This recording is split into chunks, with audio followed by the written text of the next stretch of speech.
Are you tired of struggling with crooked or uneven points in your quilt blocks? If so, stay tuned because I'm going to share with you 5 common mistakes quilters make when trying to sew straight points and how to avoid them. So, mistake number 1 is inaccurate cutting of your fabric pieces. And so, if you don't start with straight, crisp pieces, then your finished block will be uneven or crooked. I use the AccuQuilt cutting system. I have the Go Me cutter, which is their small one, and I also have the Go Big. So that is what I use to achieve these perfectly cut and straight pieces for this block. Mistake number 2 is not sewing slowly or carefully. So a lot of you may have a newer sewing machine that goes like really fast. I am sewing on a Singer featherweight, and it's a vintage machine, and I love it because it allows me to sew slowly and get in there and get really accurate seams. So watch me here. This is real-time speed of how slow I sew. That was a tongue twister. So I have the 1/4 inch seam tape here, and I use that to keep an accurate 1/4 inch seam. I don't use the foot because I find that using the 1/4 inch foot on this particular machine, what it does is it creates drag, and it allows me to not have any wiggle room, so I don't use it. So again, remember to sew slowly and use either a 1/4 inch foot or the 1/4 inch tape to ensure that you have a straight 1/4 inch seam. Mistake number 3 is not pressing your seams open. So the technique I use is I have just a basic pressing mat here. And here's my technique. So as you can see, the seam looks pretty darn good. So this is what I do. I just kind of rock it open. I use my fingers to do the initial getting the seam open, pressing the seam open. I use the steam fast iron, and I just love this little iron. Now, I personally do not use steam because I find that when you use steam, it stretches your fabric. And if your fabric stretches, then you are increasing the probability that your finished block will come out wonky. So I literally just press like that. And you absolutely have to use a clapper. It's the best thing ever. Then look. See how crisp that looks and see how clean that is? The other trick is I used pre-starched fabric, and that's how the seam is extra crisp. Again, just put it here.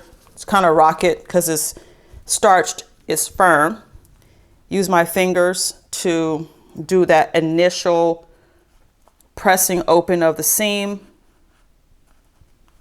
Place it on the mat. Use my steam fast iron, but don't put water in and don't create steam. Press it for a second or 2. Take my tailor's clapper, plop it down. Boom. It's done. Nice and crisp.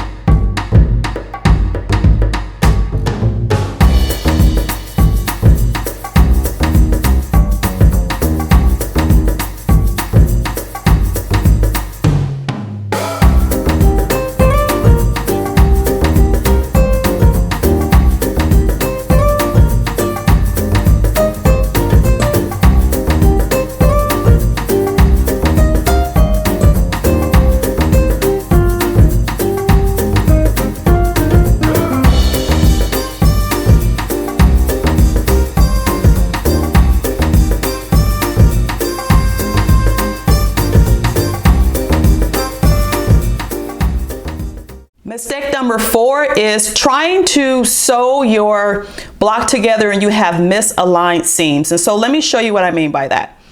With the AccuQuilt cutting system, when you look at this point, you may go, Tammy, like your point isn't to the edge here. What happens is that this point from here to here is approximately 1/4 inch. So if I take this half of the block or this unit and I take the other one, so it's going to basically sew together. When you flip them over and you see right here is a point and in there is a point. So what I'm doing is I'm just sort of putting them together and I'm trying to make sure that they're lined up properly, and it's really hard to do on camera, but I essentially match it up like that. So another test to make sure that this is aligned as accurately as possible is you can see the seam is pressed open here, and then you see that seam pressed open on the back unit. And I don't know if you could tell right there, they're kissing and they're nesting perfectly together. So with that, I feel confident that my seams are aligned properly. Mistake number 5. Once you get your seams aligned as closely as possible, a lot of people make the mistake of placing too many pins in their unit. So they'll pin here, pin here, pin here. And when you place multiple pins on your unit, it sort of takes away the ability to shimmy as you sew to make sure the seams stay lined up. So what I do is once I am confident that these seams are lined up, I just take one pin, like one pin, and I pin it. I hold it carefully right where I feel the seam is lined up, or at the part where I don't want it to shimmy.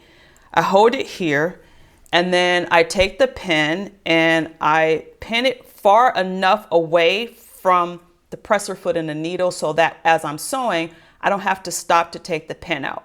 So this is what it looks like. And here we go. Let's just go ahead and sew this together. So right about here is when I literally go stitch by stitch, because the point is a stitch away from the needle. So I want to take this moment to do a couple of things. Make sure your needle is in the down position. You can remove your pin at this point because you have enough of the block sewn so that this top part isn't coming apart. But I'm just going to double check to see if I can see any misalignment before I sew stitch by stitch and go through that point. So now that I'm through the point, I go ahead and finish off sewing. Again, sewing slowly and carefully. And that's it. So let's see what we have here. Okay, so remove this one, and then let me press it open to show you the final result. I have 2 clappers that I use. This first clapper is from Riley Blake's, it's a tailor's clapper. And this is the one I use when I'm just holding down my seams. But when I have my block completely assembled and I want to like press the whole block and like hold the seams down, I use this Big Daddy. There we got this one from Etsy. So let me show you how I do it. Again, finger pressing to get that initial seam open, like that. And then you're going to press the seams down. So be careful when you're pressing at this point, because the seams are open and you could kind of inadvertently press like this seam over here or that seam over there. So just take your time, lift the iron, don't slide it. When you lift it, you can ensure that you're not pressing the seam in the wrong direction. So take it off, put this on, and then look how crispy that is. And then look here, ta-da, perfect point. Thank you for watching today, and I'll see you in the next video. Bye.